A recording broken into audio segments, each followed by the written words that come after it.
Hello everybody, welcome to aspiring UPSC. ये UPSC CSE paper 2025 का जो पेपर है उसका पार्ट 2 है। पार्ट 1 में हमने ऑलरेडी 50 क्वेश्चंस डिस्कस कर लिए हैं, तो चलिए पार्ट 2 में अब 50 क्वेश्चंस रिमेनिंग डिस्कस कर लेते हैं और ये पेपर को कंप्लीट करते हैं। चलिए स्टार्ट करते हैं क्वेश्चन नंबर 51। ठीक है, चलिए देखते हैं इसमें क्या पूछ रहा है। पूछता है with reference to the Indian polity consider the following statements. An ordinance can amend any central act. ठीक है, an ordinance can abridge a fundamental right. An ordinance can come into effect from a back date.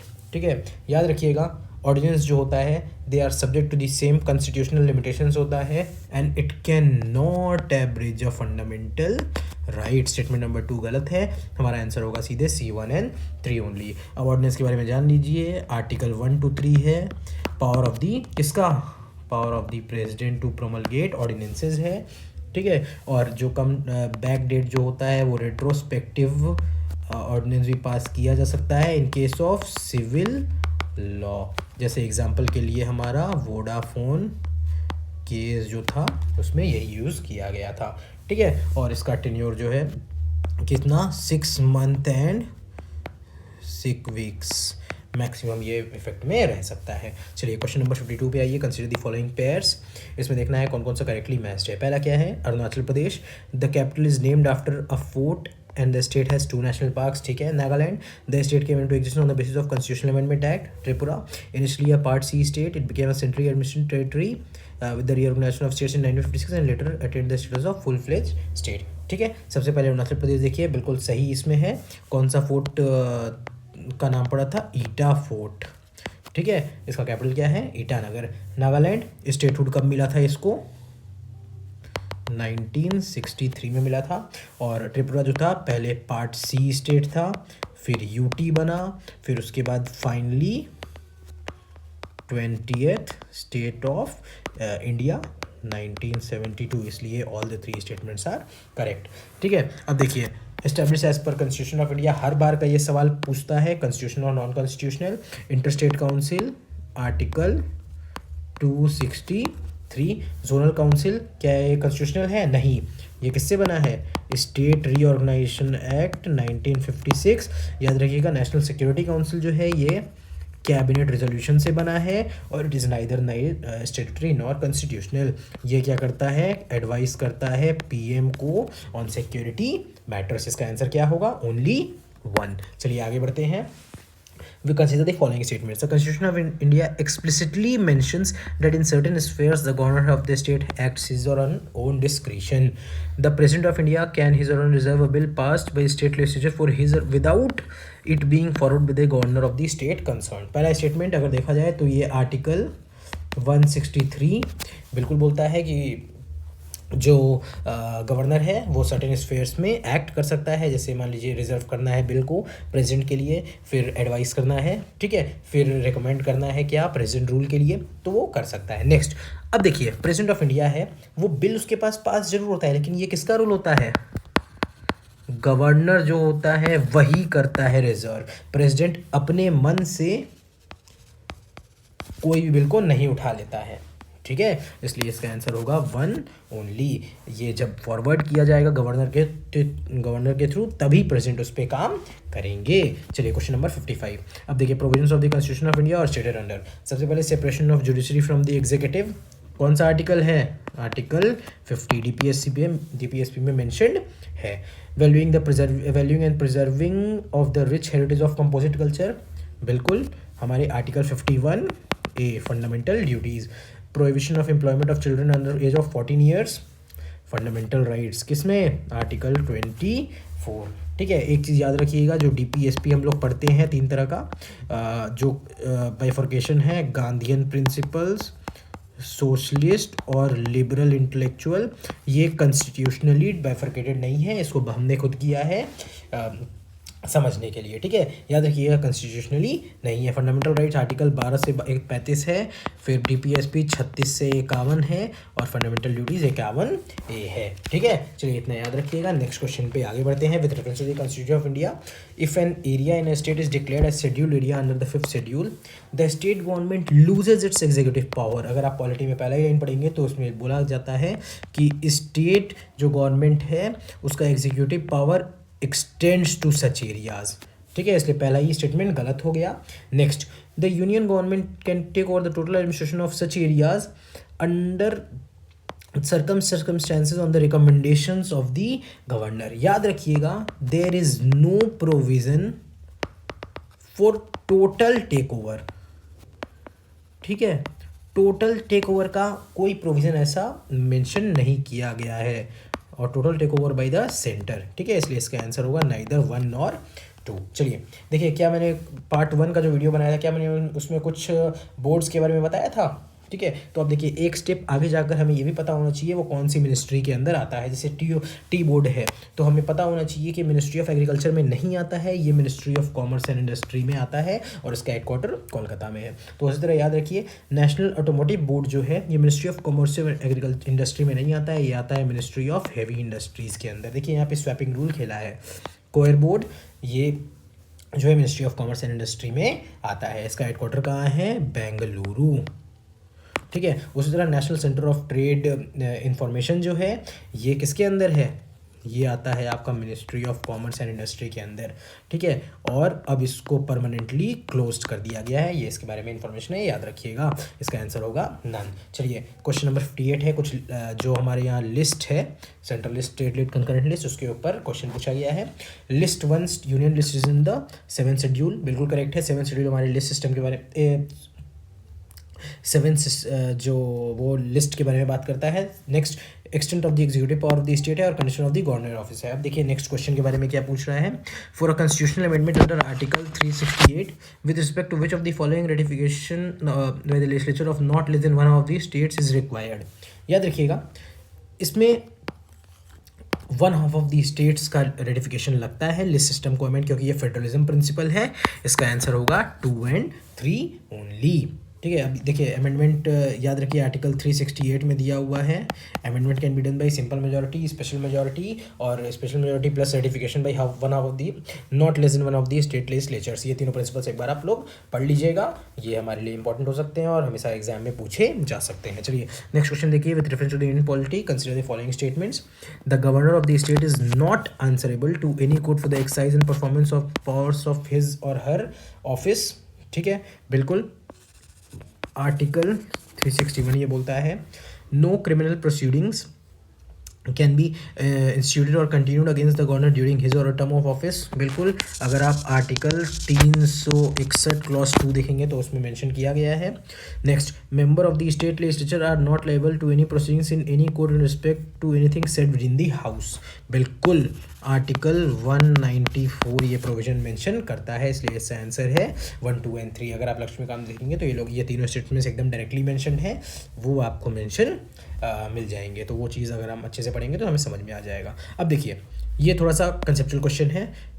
इसमें जो बता रहा है कि how many of the activities are regulated by the petroleum and natural gas regulatory board. ठीक है, petroleum and natural gas regulatory के board के ऊपर एक बार 2022 में क्वेश्चन रिपीट किया गया था। ठीक है, तो एक बार देख लीजिएगा, बट ये रिपीटेड है ये चीज़। ठीक है, अब मैं बॉडी का नाम बोल रहा हूँ, that petroleum and natural gas regulatory board. अब देखिए प्रोडक्शन ऑफ क्रूड ऑयल, भाई ये क्रूड ऑयल, मान लीजिए आप क्रूड ऑयल निकाल रहे हैं, तो ये कोई कंपनी थोड़ी रेगुलेट, ये कोई ऑर्गेनाइजेशन थोड़ी रेगुलेट करेगा, ये तो कंपनीज करेगी ना कि हमें कितना प्रोडक्शन करना है, कितना क्या करना है। मैं रिसर्च के अनुसार अगर मान लो कोई सोर्स मिल गया तो कितना हम प्रोड्यूस करेंगे। ठीक है, फिर refinery, storage and distribution of petroleum, ये भाई हो सकता है ये नेचुरल गैस बोर्ड जो है वो करे कि आपका रिफाइनिंग का क्राइटेरिया कैसा होना चाहिए, आपका स्टोरेज का क्राइटेरिया कैसा होना चाहिए। Next, marketing and sale of petroleum products, ये कंपनी रेगुलेट कर सकती है। ठीक है, उसी तरह प्रोडक्शन ऑफ नेचुरल गैस है, तो भाई ये जो कंपनी डील कर रही है वो डिसाइड करेगी ना कि हम कितना प्रोडक्शन करें। सिर्फ इसका सेल है, मार्केटिंग है, वो हो सकता है रेगुलेट कर दे इसका प्राइस, कि रेगुलेटरी बोर्ड जो है वो रेगुलेट कर दे, लेकिन प्रोडक्शन थोड़ी रेगुलेट करेगी कि नहीं आपको 1 लीटर ही निकालना है क्रूड ऑयल, नहीं आपको नेचुरल गैस इतना ही निकालना है, ऐसा तो कुछ नहीं। ये तो कंपनी अपने डिसाइड करती है, उसका सेल वगैरह बाद में ना दूसरा कोई डिसाइड करेगा। ठीक है, चलिए नेक्स्ट इसी के साथ हम लोग आगे बढ़ते हैं। अब देखिए इकोनॉमी है, इकोनॉमी के ऊपर क्वेश्चन पूछा है, बट हाँ इसमें अगर आपको कंसेप्ट्स पता है तो आप इसके सीधे आंसर पे पहुंच जाएंगे। अगर आपको फॉर्मूलाज पता है, जैसे आपको पता है कि revenue deficit equal to revenue expenditure minus revenue receipts. ठीक है, अगर आपको पता है physical deficit equal to total income minus total expenditure excluding borrowing, ठीक है, और पता है कि primary deficit equal to physical deficit minus interest payment, तो आप सीधे इसमें आंसर पे पहुंच जाएंगे। ठीक है, तो एक बार आप ये फॉर्मूलाज लगा के देखिएगा, अगर आप देखेंगे तो आपको आंसर मिल जाएगा 1 and 3 ओनली। ठीक है, इसका रेवेन्यू डेफिसिट और प्राइमरी डेफिसिट ये है। फिजिकल डेफिसिट जो है इसका, मतलब मैंने जो निकाला था आंसर, इसका 20,000 आ रहा था, बट एक बार आप लोग देख लीजिएगा। ठीक है, चलिए, India is one of the founding members of the international north south transport corridor, ये हर समय न्यूज़ में रहता है। इसके सारे कंट्रीज़ आपको पता ही होने चाहिए, अगर आपने थोड़ा सा इसको रिसर्च किया होगा तो आपको पता होगा इसका आंसर होगा India to Central Asia to Europe via Iran. ठीक है, चलिए नेक्स्ट देखते हैं question number 63। Now out statement first क्या बोल रहा है, of the two major ethanol producers in the world, Brazil and the USA the former producers more ethanol than the latter, यानी कि ब्राज़ील, इसके अनुसार ब्राज़ील जो है वो ज़्यादा प्रोड्यूस करता है यूएसए से। Next, unlike in the US where corn is the principal feedstock for ethanol production, sugar cane is the principal feedstock for ethanol production in Brazil. ठीक है, अब देखिए, अगर आप देखेंगे तो ब्राज़ील में शुगर केन ज़्यादा होता है, तो ये स्टेटमेंट बिल्कुल करेक्ट है, लेकिन क्या ये स्टेटमेंट 1 को सपोर्ट कर रहा है? नहीं भाई, ये थोड़ी बता रहा है, इसमें कोई ऐसा तो बोल नहीं रहा है कि इस वजह से ब्राज़ील ज़्यादा प्रोड्यूस कर रहा है, ऐसा कुछ है नहीं, तो इसलिए इसका सीधा आंसर होगा both statement are correct, but ये दोनों इंटरफोर्स नहीं कर रहे हैं। नेक्स्ट क्वेश्चन देखिए, वेट बल्ब टेम्परेचर के ऊपर एक यहाँ पे सवाल आपसे पूछा गया है। ठीक है, अब आपको पता होना चाहिए कि वेट बल्ब टेम्परेचर होता क्या है। वेट बल्ब टेम्परेचर वो होता है जहाँ पे एक तो पहला हाई टेम्परेचर है और दूसरा हाई ह्यूमिडिटी है। ठीक है, अब मैं आपको यहाँ पे 2 सिनेरियो रखता हूँ। पहला सिनेरियो है जैसलमेर, दूसरा सिनेरियो है केरल। जैसलमेर में 35 डिग्री सेल्सियस है, ठीक है, या जैसलमेर में 35 डिग्री सेल्सियस है और केरला में 35 डिग्री सेल्सियस है। जैसलमेर में क्या होगा, 35 डिग्री टेम्परेचर बहुत ज़्यादा है। ठीक है, क्या होगा इसमें, आप मान लीजिए कहीं पेड़ के नीचे या शैडो में खड़े हो गए तो पानी वानी पी लिए, तो आप अपने आप को कूल डाउन कर लेंगे और बॉडी आपकी हीट को रेगुलेट कर लेगी। उसी तरह केरला में क्या है, एक तो यहाँ टेम्परेचर ज़्यादा है लेकिन साथ में यहाँ ह्यूमिडिटी भी ज़्यादा है। इससे क्या होगा कि आपकी बॉडी कूल डाउन नहीं होगी, आपका हीट रिटेन रहेगा और 35 डिग्री सेल्सियस आपके लिए डेडली भी हो सकती है और आपकी मौत भी हो सकती है। ठीक है, तो इसी को कहते हैं वेट बल्ब टेम्परेचर। ठीक है, चलिए क्वेश्चन की तरफ पढ़ते हैं। Wet bulb temperature, now which of the following best reflects the implication of the above report. Peninsular India will most likely suffer from flooding, tropical cyclone and droughts. ठीक है, the survivals of animals including humans will be affected as shedding of their body heat through precipitation becomes difficult. बिल्कुल correct है statement 2। अब देखिए, peninsular India will most likely suffer from flooding, tropical cyclones and drought, ये इसका कोई direct relation नहीं बता रहा है आपके वेट बल्ब टेम्परेचर से। High heat, high temperature and high humidity, ये इससे रिलेशन नहीं बता रहा है, इसलिए वो नहीं होगा। इसका सीधा आंसर होगा 2। ठीक है, मैंने आपको यहाँ प्रोसेस समझा दिया। ठीक है, चलिए नेक्स्ट आगे बढ़ते हैं। Country fiscal deficit 5,000 crore, 10,000 crore to non डेप्ट क्रिएटिंग डेट कैपिटल रिसीट्स और interest liabilities are 1,500 crore. Gross primary deficit क्या है, तो ग्रॉस प्राइमरी डेफिसिट का फॉर्मूला बताया है physical deficit minus interest payment. अगर आप देखेंगे तो इसका आंसर आएगा 48,500 करोड़। इसको सॉल्व करके देखिएगा, इसका आपको आंसर मिल जाएगा। ठीक है, चलिए नेक्स्ट क्वेश्चन नंबर 66 देखते हैं। Recommendation of the 15th finance commission. याद रखिएगा, जहाँ डेटा अगर दे रहा है तो हमें थोड़ा सा सावधान रहने की ज़रूरत है। Next, it has recommended grants of 4800 crore from the year इतना टू इतना for incentivising state to enhance educational outcomes. ठीक है, 45% of the net proceeds are to be shared. 45,000 crore are to be kept as performance based incentive for all the states for carrying out agricultural reforms. It reintroduce tax effort criteria to reward fiscal performance. अगर आप देखेंगे तो 15 finance commission में पहला ही चीज़ जो बता दिया गया था वो क्या था कि जो नेट प्रोसीड्स है वो इसको घटा के 41% कर दिया गया है। अगर आपने देखा होगा तो ये नेट प्रोसीड्स को घटा के 41% कर दिया गया। अगर आप स्टेटमेंट 2 को एलिमिनेट करेंगे, ठीक है, तो आपको सीधा आंसर मिल जाएगा क्या, 1, 3 and 4। याद रखिएगा, जो 15 फाइनेंस कमीशन था 41% नेट प्रोसीड्स उसमें बांटा गया था अपना स्टेट्स के साथ। ठीक है। अब एक चीज़ और याद रखिएगा, 16 फाइनेंस कमीशन आ गया है किसके चेयरमैनशिप के अंदर में, अरविंद पनगड़िया, और टाइमलाइन 2026 से 30 नवंबर 2025 तक ये अपना रिपोर्ट जो है सबमिट कर देंगे। ठीक है, चलिए next, consider the following statements in respect of international bank for reconstruction and development. अभी आप देखेंगे कि वो नेचर सॉल्यूशंस में देखिए ये IBRD का भी नाम मेंशन किया गया था, याद है। अच्छा, एक चीज़ और इसमें देख लीजिए, इसमें ग्रांट्स इन एड जो रिकमेंड करता है वो किसके अंदर करता है, कौन से आर्टिकल के अंदर, आर्टिकल 275, बस इससे ज़्यादा। और फाइनेंस कमीशन कौन से आर्टिकल में मेंशन्ड है, आर्टिकल 280, और ये एक कॉन्स्टिट्यूशनल बॉडी है। इतना याद रखिएगा, और बाकी आप तो लक्ष्मीकांत से पढ़ेंगे ही। चलिए IBRD के बारे में देखें, it provides loans and guarantees to middle income countries, it work single handedly to develop countries to reduce poverty. क्या कुछ यहाँ एडजेक्टिव ऐड हुआ दिख रहा है? अगर ये लिखता है it works to help developing countries to reduce poverty, तो क्या बिगड़ जाता? मतलब UPSC चाह रही है कि ये वर्ड पे हम ध्यान दें, और जहाँ UPSC ज़्यादा चाह जाती है वहाँ पे गलतियाँ होने की संभावना ज़्यादा होती है। ठीक है, तो इसलिए इसका आंसर क्या होगा, 1 and 3। It was established to help Europe rebuild after world war 2 1945। याद रखिएगा कि ये जो है part of world bank group है, और ये अकेले नहीं काम करती है, और भी ऑर्गेनाइजेशन साथ में मिलते हैं, इंटरनेशनल बैंकिंग कॉर्पोरेशन, मतलब इसमें वर्ल्ड बैंक ग्रुप जो भी है, IBRD, IBA, ठीक है, ये सारे मिलके काम करते हैं। चलिए नेक्स्ट, RTGS और NEFT के बारे में पूछा गया है। सबसे पहले हम जान जाते हैं कि RTGS और NEFT के बीच डिफरेंस क्या है। Real time gross settlement, national electronic fund transfer. ये जो प्रोसेस करती है बैचेस में करती है, ठीक है, और ये इंडिविजुअली प्रोसेस करती है फंड्स को। ठीक है, सॉरी मैंने उल्टा लिख दिया।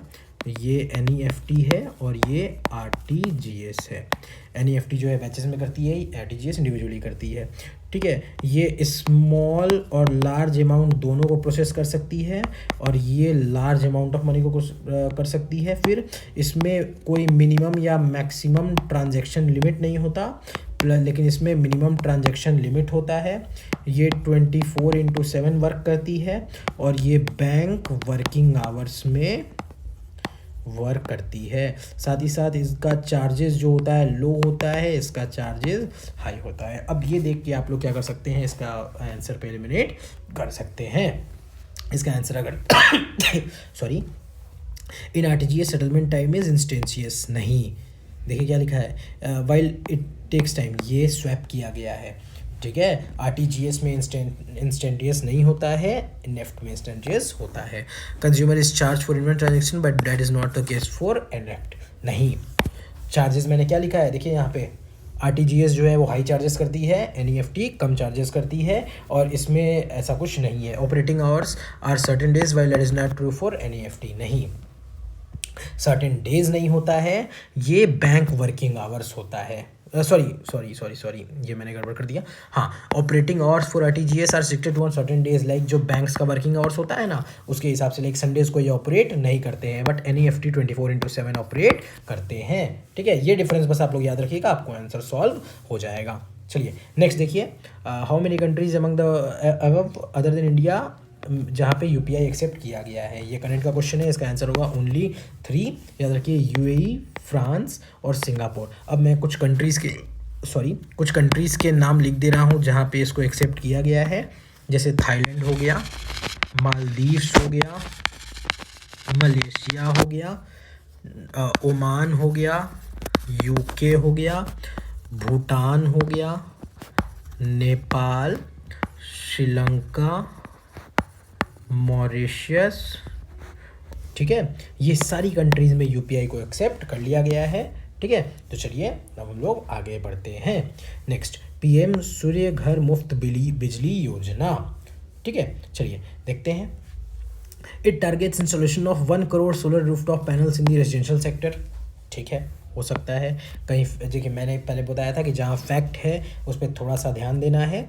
ठीक है। तो बट हर जगह ये गलत नहीं होता, यहाँ पे स्टेटमेंट बिल्कुल सही है। इसका टारगेट है बाई 2027 हम क्या करना है, 1 crore solar rooftop panel residential sector में लगा देना है। Next, ministry of new and renewable energy aims to impart training on installation वगैरह। देखिए एक पॉजिटिव स्टेटमेंट बात कर रहा है। तो मैंने आपको बताया ना, कोई भी अगर स्कीम है तो वो ब्रॉड सेक्टर पे काम करेगी। Next, it aims to create more than 3 lakhs skilled manpower through fresh under component of capacity building. अगर देखा जाए तो इसका स्टेटमेंट तीनों करेक्ट है, याद रखिएगा।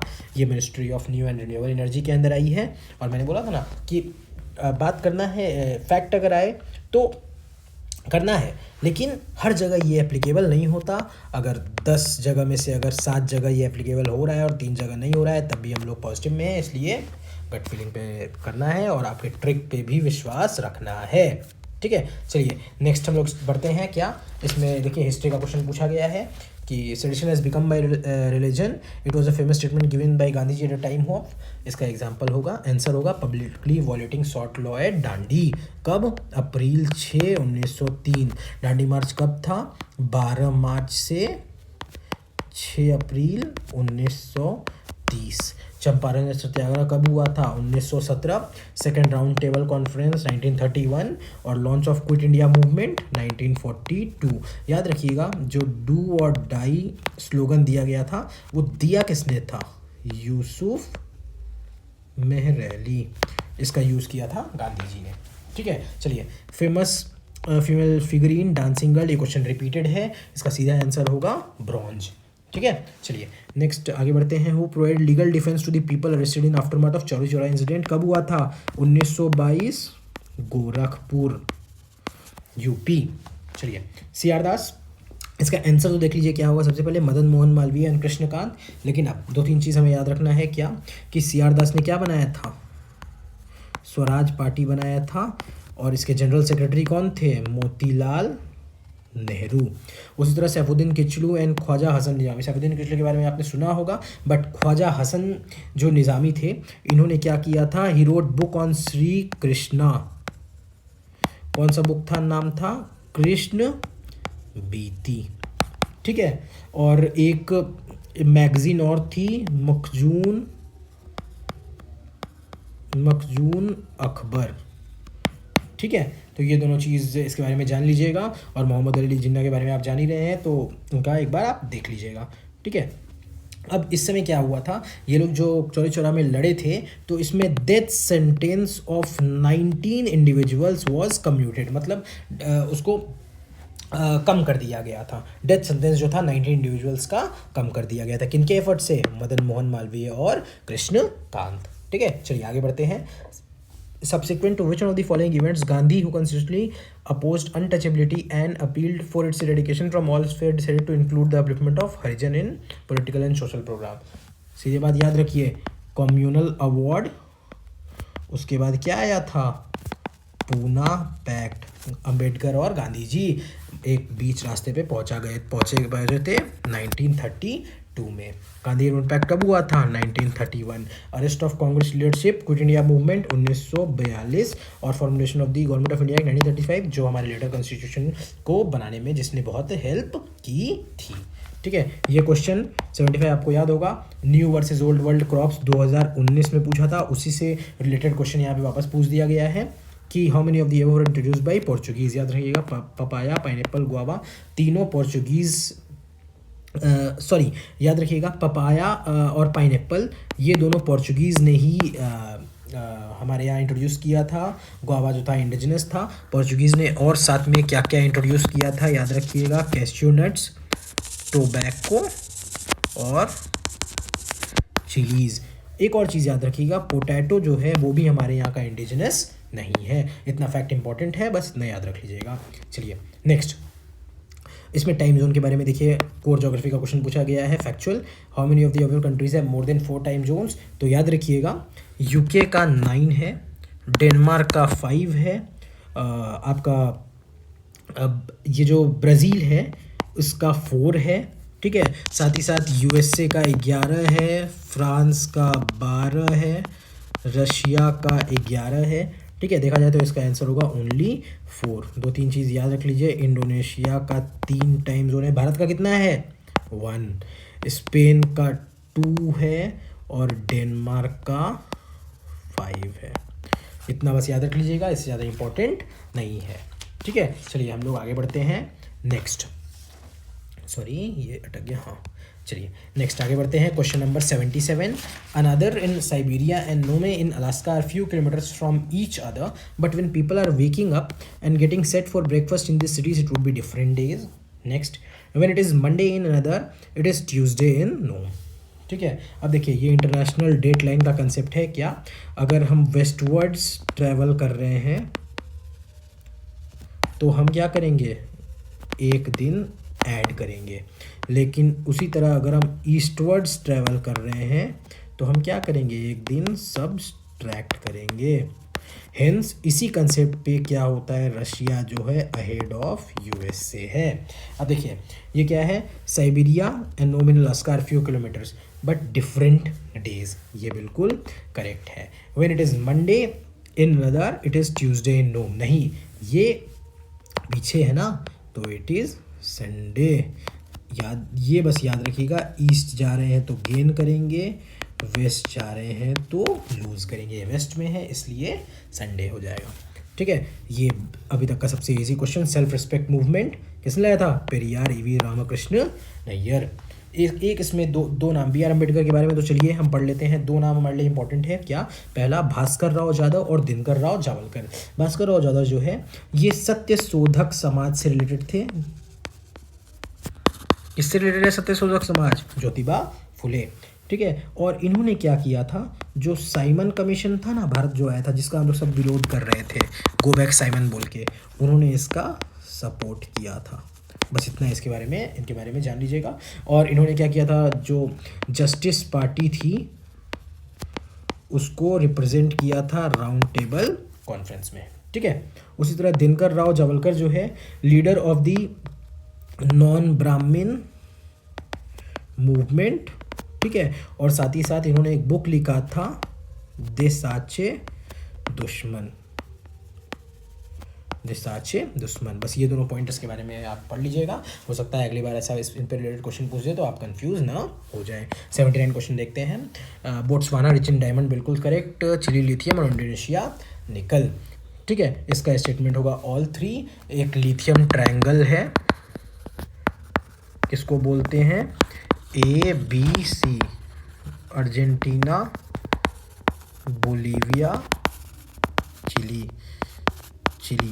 ठीक है, ये साउथ अमेरिका। याद रखिएगा, मैपिंग बेस्ड क्वेश्चन है। उसी तरह देखिए वापस से एक और मैपिंग बेस्ड क्वेश्चन पूछा गया है, इसमें कंफ्यूज नहीं होना है। मेलोर्का याद रखिए इटली में नहीं है, ये उस समय न्यूज़ में था। मेलोर्का इज इन स्पेन। नॉर्मेंडी जो है स्पेन में नहीं है, नॉर्मेंडी फ्रांस में है। सर्दिनिया इटली में है। देख रहे हैं यूपीएससी ने कैसे स्वैप रूल यहाँ पे खेला है। इसका आंसर होगा डी, नन। अब अगली बार अगर ये क्वेश्चन आए तो आपको बिल्कुल याद होना चाहिए कैसे इसको अटेम्प्ट करना है। चलिए अब देखिए कैसे, देखिए क्वेश्चंस कैसे रिलेट किया हुआ है। Some rare earth elements are used in the manufacturing of flat television screens and computer monitors, हो सकता है। सम रेयर अर्थ एलिमेंट्स है फॉस्फोरेसेंट प्रॉपर्टीज़। अरे भाई फॉस्फोरेसेंट प्रॉपर्टीज़ मतलब लाइट इमिटिंग प्रॉपर्टीज़ होती है। अगर आप देखें तो ये दोनों स्टेटमेंट एक दूसरे से रिलेट कर रहा है, इसलिए सीधी सी बात है। और यहाँ पे प्रोबेबिलिटी की बात हुई है कि सम मतलब अगर यूज़ प्रोबेबिलिटी फ्यूचर में तो हो ही सकता है, अगर मान लो अभी नहीं हो रहा है तो। ठीक है, इसलिए both statement 1 and 2 are correct and both explain, ठीक है, ईच अदर। नेक्स्ट, मैंने क्या बोला था, अगर फैक्ट पूछ रहा है, फैक्ट डाल रहा है कहीं, तो वहाँ पे चेंजेस होने की प्रोबेबिलिटी बहुत ज़्यादा रहती है। ठीक है, चलिए नेक्स्ट देखिए। Indian railways have prepared a national rail plan to create a future ready railway system by 2028। Fact आ गया।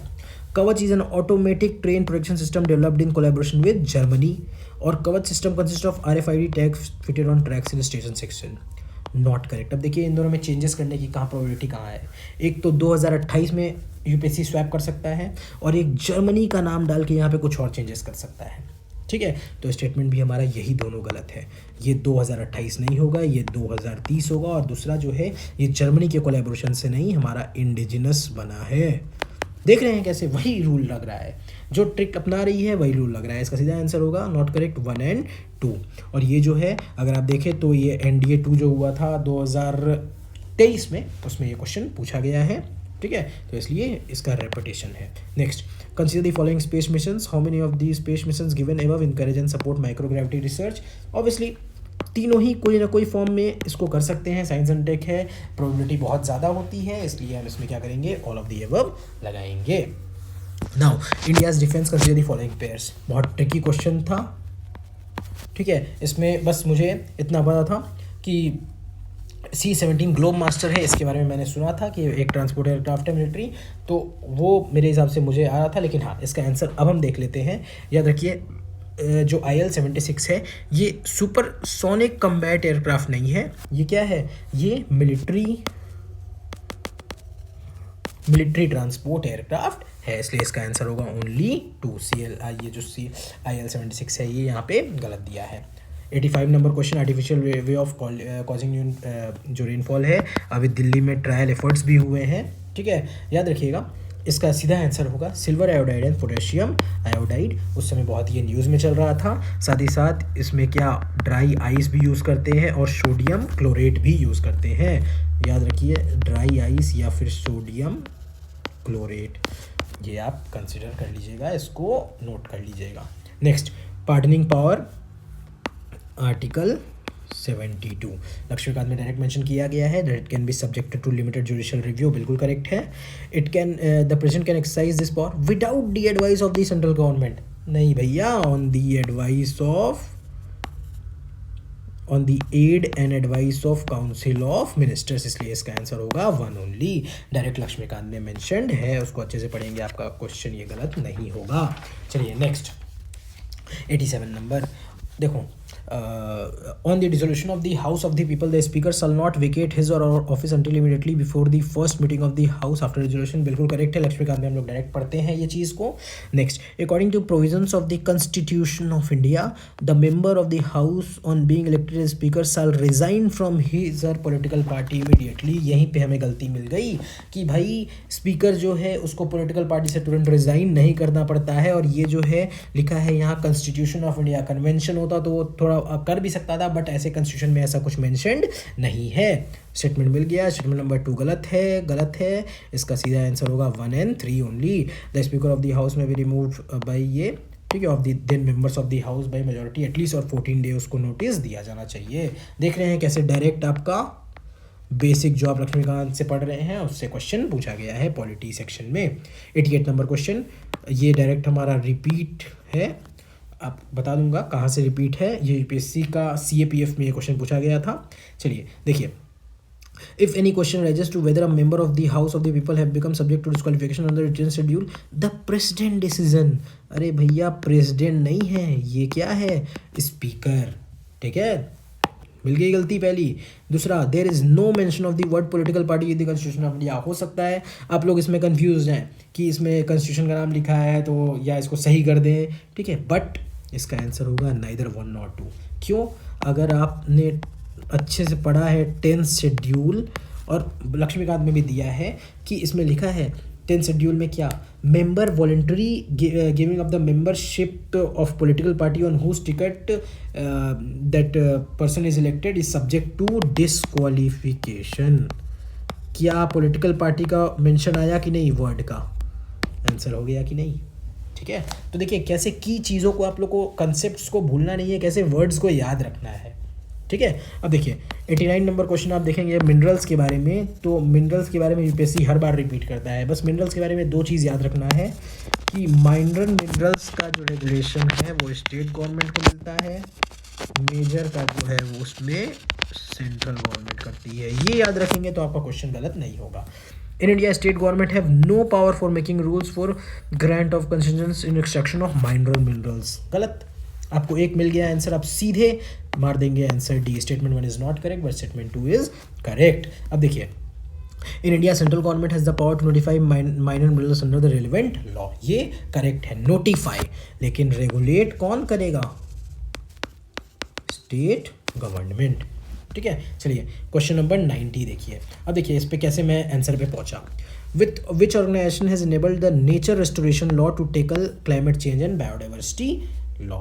अब देखिए, फूड एंड एग्रीकल्चरल ऑर्गेनाइजेशन, ये भैया 1945 में बना है। ये न्यूट्रिशन और फूड सिक्योरिटी की बात करता है, ठीक है। इकोनॉमिक कोऑपरेशन एंड डेवलपमेंट, ये डेवलपिंग कंट्रीज़ का ग्रुप, डेवलप्ड कंट्रीज़ का ग्रुप है, ये इकोनॉमी से रिलेटेड बात करता है। वर्ल्ड बैंक है, ये पॉवर्टी से रिलेटेड और डेवलपमेंट से रिलेटेड बात करता है। देखा जाए नेचर रेस्टोरेशन कौन बचा, ईयू बात करता है नेचर रेस्टोरेशन लॉ के बारे में, to tackle climate change and biodiversity loss. इसका सीधा आंसर होगा यूरोपियन यूनियन। ऐसे आपको दिमाग लगाना है और ऐसे आपको लिंक करना है। मैं ये नहीं बोल रहा हूँ हर बार सही होगा, लेकिन मैक्सिमम चांसेस में क्या होगा, आपका जो गट फीलिंग है, आपका जो लॉजिक है, इसको जो लॉजिकल एक्सप्लेनेशन है, एनालिसिस है, ये आपको सही आंसर तक ले जाएगी। चलिए वापस से पॉलिटी का क्वेश्चन आ गया। Panchayat at the intermediate level exist in all states। intermediate level exist in all the states, हमने तो पढ़ा था कि अरुणाचल, सिक्किम, लक्षद्वीप, इसमें केवल दो टीयर लेवल पंचायत हैं। तो मिडिल लेवल कहाँ है, ऑप्शन 1 गया। Option which of the following, लेकिन पूछा है नॉट करेक्ट, ठीक है, तो हमें पढ़ना पड़ेगा। Next, to be eligible to a member of panchayat at the intermediate level the person should attain the age of 30 years. हमने तो 21 ईयर्स सुना था, और लक्ष्मीकांत में हमने पढ़ा भी है कि 21 ईयर्स है। आर्टिकल 243F, ठीक है। Next, the chief minister of the state constitutes a commission. Chief minister, governor का रोल कहाँ गया, कमीशन तो गवर्नर बनाता है ना। To make recommendation, state finance commission जो होता है, आर्टिकल 243I, गवर्नर का रोल कहाँ गया। तीनों स्टेटमेंट नॉट करेक्ट है, इसका आंसर होगा 1, 2 एंड 3, ठीक है। चलिए बिम्स्टेक के ऊपर पहले भी सवाल पूछा गया है, अब देखिए वापस से बिम्स्टेक के ऊपर सवाल आ गया है क्या। It is a regional organisation consisting of 7 member states till January 2025, ठीक है, देखते हैं। It came into existence with the signing of Dhaka declaration. भाई बैंकॉक डिक्लेरेशन है ना, देखिए यूपीएससी कैसे यहाँ पे चेंज कर रही है, बैंकॉक डिक्लेरेशन, हाँ। और इसका फाउंडिंग मेंबर्स कौन था, याद रखिएगा, बिस्ट, क्या, बांग्लादेश, इंडिया, श्रीलंका और थाईलैंड, ठीक है, Bangladesh, India, Sri Lanka, Thailand. Next, इसमें देखिए नेपाल इसका फाउंडिंग मेंबर नहीं था, और इसमें ये ढाका डिक्लेरेशन भी नहीं होगा। और ये देखिए, in BIMSTEC the sub sector of tourism is being led by India, sub sector of tourism is being led by India. तो इसका आंसर जो है, ये जो टूरिज्म जो है सब सेक्टर, वो इंडिया जो है लेड नहीं कर रही है, ठीक है, इसलिए इसका आंसर होगा 1 ओनली।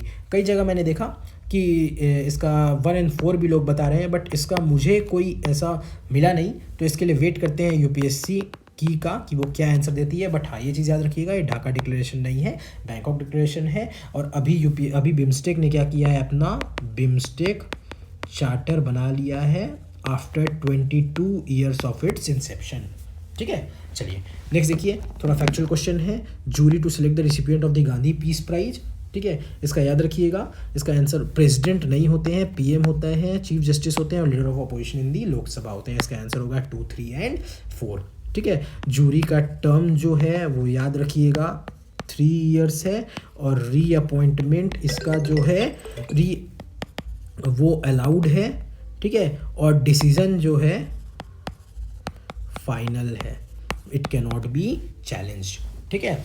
नेक्स्ट देखते हैं कुछ गगन के बारे में, जीपीएस गगन के बारे में पूछा है, देखते हैं इसमें। It is design to provide additional accuracy and integrity, ठीक है, allow more uniform and high quality air traffic management. It will provides benefit only in aviation. ऐसा कैसे हो सकता है कि भाई ओनली एविएशन में करे, अदर मोड्स में नहीं करे, ठीक है, कि इसका आंसर होगा 1 एंड 2 ओनली। ये अदर में भी कर सकता है। गगन किसने डेवलप किया है, इसरो एंड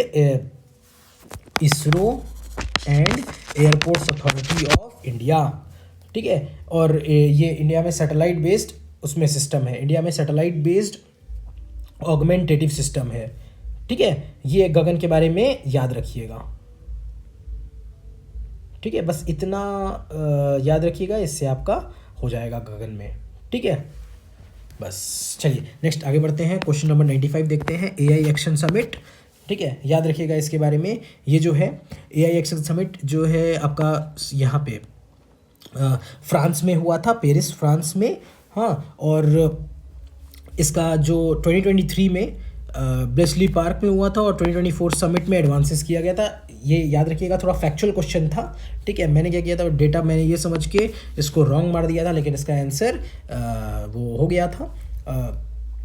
इसका आंसर 1 ओनली ही है, ठीक है। तो देखिए कैसे कई जगह हो सकता है आपका जो ट्रिक है वो गलत भी हो जाए, बट उस पर आगे बढ़ते रहना है। Along with other countries US and UK also sign a declaration on inclusive sustainable AI. ये इसका 58 कंट्रीज ने साइन किया था, यूके यूएस ने साइन नहीं किया था, इसलिए इसका आंसर 1 ओनली होगा। Next, consider the following pairs. थोड़ा फैक्चुअल क्वेश्चन है, याद रखिएगा। International year of women farmer 2026 में यूएन ने डिक्लेयर किया है, बिल्कुल। ईयर ऑफ सस्टेनेबल टूरिज्म 2027 में यूएन ने डिक्लेयर किया है। पीस यूएन ने किया है, और एस्ट्रॉयड अवेयरनेस ये 2029 यूएन ने डिक्लेयर किया है। और ये एस्ट्रॉयड अवेयरनेस क्यों किया है? To leverage the close flyby of asteroid 99942 Apophis. इसका क्लोज फ्लाई बाई होने वाला है 2029 में, इसलिए इसको डिक्लेयर किया गया है to create global awareness about asteroids, ठीक है। चलिए क्वेश्चन नंबर 97 देखते हैं। सिक्स कुछ इसमें ब्रिक्स के बारे में पूछा है। न्यू डेवलपमेंट बैंक किसने बनाया है? ग्रिक्स के बारे में बनाया है, ठीक है। चलिए इसमें देखते हैं, देखिएगा कैसे यूपीएससी एकदम माइन्यूट सी चीज़ों को पकड़ रहा है। ब्रिक्स 16 ब्रिक्स समिट बिल्कुल सही है, कजान में हुआ था, न्यूज़ में भी था, और इंडोनेशिया फुल टाइम मेंबर बन गया था। थीम देखिए, थीम जो होता है यूपीएससी हमेशा कोशिश करता है कि इसको चेंज कर दे। देखिए कैसे छोटा चेंज किया है। Theme was strengthening multi culturalism for just global development and security. ये मल्टी कल्चरलिज्म नहीं है, ये मल्टीलैटरलिज्म है। देख रहे हैं कैसे कीन ऑब्जर्वेशन रखना है, तभी जाके सॉल्व होगा। चलिए नेक्स्ट, लोकपाल के ऊपर सवाल पूछा गया है। Power of Lokpal applies to public servants of India but not to Indian public servant posted outside India. बिल्कुल गलत है, ये हमारे आउटसाइड में भी और इनसाइड में भी सब पे अप्लाई होते हैं। अगर आप लक्ष्मीकांत पढ़ेंगे तो उसमें पहले ही मेंशन किया गया है। लोकपाल एक तो नॉन कॉन्स्टिट्यूशनल बॉडी भी है, ठीक है। नेक्स्ट, पहला ऐसे ही एलिमिनेट कर दीजिए आप। दूसरा, chairman shall not be member of parliament or member of legislature and only the chief justice of India. नहीं, या तो चीफ जस्टिस और रिटायर्ड जज, बेसिक फैक्ट है, ठीक है। तो आपका स्टेटमेंट 2 और 3 भी गलत हो गया। और ये देखिए, shall not be a person of less than 45 years on the date of assuming chairmanship, ठीक है। ये जो है ये section 3 of the Lokpal act में ये चीज़ दिया गया है, ठीक है। तो ये फैक्ट थोड़ा सा है, इसको याद रख लीजिएगा। और it can not acquire into allegations, ये बिल्कुल कर सकता है इफ़ चेयरमैन, मतलब ये कर सकता है फुल बेंच जो है लोकपाल का कंसिस्टिंग ऑफ इट्स चेयरमैन, तभी कर सकता है जब उसके 2/3 मेंबर्स इसको अप्रूव करें, ठीक है। तो चलिए इसका आंसर सीधा सा होगा, आंसर 3 ओनली। नेक्स्ट, फर्स्ट खो वर्ल्ड कप के बारे में पूछा गया है। ये भारत में हुआ था जनवरी 13 से 19 2025 में, ठीक है। It was held in new Delhi, बिल्कुल सही है। इंडिया, देखिए कैसे यूपीएससी ने स्वैप किया है इसमें। ये इंडियन मेन जो नेपाल को उसने हराया था, ये 54-36 से हराया था, और इंडियन वुमेन ने हराया था 78-40 से। ये देख रहे हैं, डाटा भी गलत है और स्वैपिंग भी किया है, इसलिए सीधा आंसर होगा 1 ओनली। इंडिया, इसमें इंडिया ने सिक्योर किया था title in both men, India ने सिक्योर किया था टाइटल किस चीज़ में? दोनों, both men and female category, ठीक है। तो इसलिए ये इसका आंसर क्या होगा? ए। उसी तरह लास्ट क्वेश्चन देखिए, in the finals of the 45th chess olympiad held in 2024 Gukesh Dommaraju became the world's youngest winner after defeating the Russian player Ian Nepomniachtchi. और next, Abhimanyu Mishra an American chess player holds the record of becoming world's youngest ever grandmaster, ठीक है। देखिए ये वापस sports से पूछा गया है। इसमें क्या है, 2-3 चीज़ इसके बारे में आप लोग जान जाइएगा। क्या कि इसमें जो इंडिया है, इसका पहले आंसर देख लीजिए, इसका 2 ओनली है, हाँ। और इसका आंसर जो है, इंडिया जो है क्लिंच किया है first ever gold medal at 45 chess Olympiad, ठीक है। और एक और चीज़ याद रखिएगा कि इंडियन मेन एंड वुमेन, जो इंडिया का मेन और वुमेन दोनों टीम है, हाँ, won gold at chess Olympiad in Budapest. ठीक है, बस इसके बारे में इतना याद रखिएगा, बाकी उतना इम्पोर्टेंट नहीं है। याद रखिएगा कि Abhimanyu Mishra American chess player holds record of becoming youngest ever grandmaster. ठीक है, तो चलिए इसी के साथ तो हमने जो था 2025 पेपर पूरा कंप्लीट कर लिया है। हमने देखा कैसे क्वेश्चंस को एलिमिनेट करना है, कैसे ऑप्शंस तक पहुंचना है, कैसे यूपीएससी जो है स्वैपिंग करके या फैक्ट्स बदल के कैसे रॉन्ग ऑप्शंस बना रही है, और सबसे पहले हमें उन्हीं रॉन्ग ऑप्शंस को पकड़ना है जिसके कारण हमारा कंसेप्ट क्लियर हो जाए। ठीक है, चलिए इसी के साथ तो आप लोग पढ़ते रहिए, रिवाइज करते रहिए। हम लोग मिलते हैं अगले वीडियो में। All the best, bye bye.